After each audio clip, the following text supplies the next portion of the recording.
เพ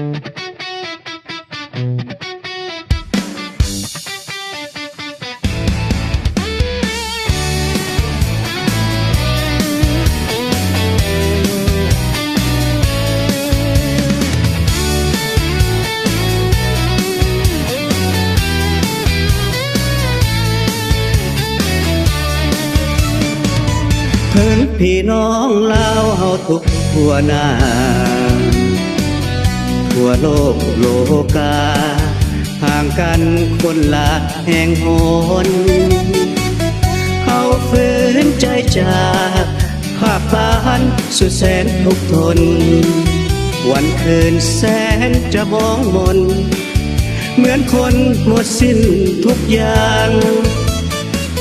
เพิ่นพี่น้องลาวเฮาทุกคนแห่งเฮาอย่าได้แบ่งลาวเหนือลาวใต้ลาวกลางภาษาเดียวกันเว้ากันเข้าใจทุกอย่างพร้อมเพรียงร่วมกันเสริมสร้างสัตว์ลาวเอาให้ยืนยงขอลาวเฮาทุกเผ่าควรพร้อมหักกันร่วมสร้างสัมพันธ์จับมือถือแขนให้มั่นคงร่วมแหงร่วมใจ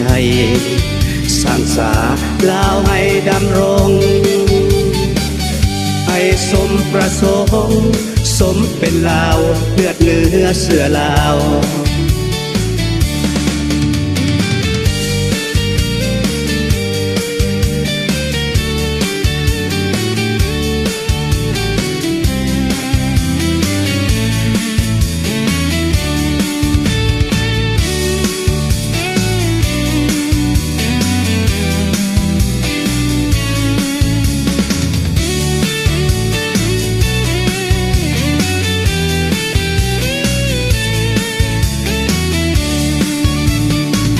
เพิ่นพี่น้องลาวเฮาทุกคนแห่ง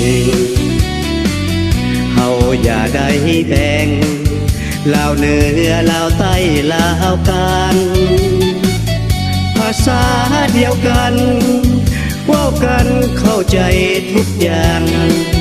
พร้อมเพรียงร่วมกันเสริมสร้างสัตว์ลาวเอาให้ยืนยงขอลาวเฮาทุกเผ่าควรพร้อมหักกันร่วมสร้างสัมพันธ์จับมือถือแขนให้มั่นคงร่วมแหงร่วมใจสร้างสาลาวให้ดำรงให้สมประสงค์สมเป็นลาวเลือดเนื้อเสือลาว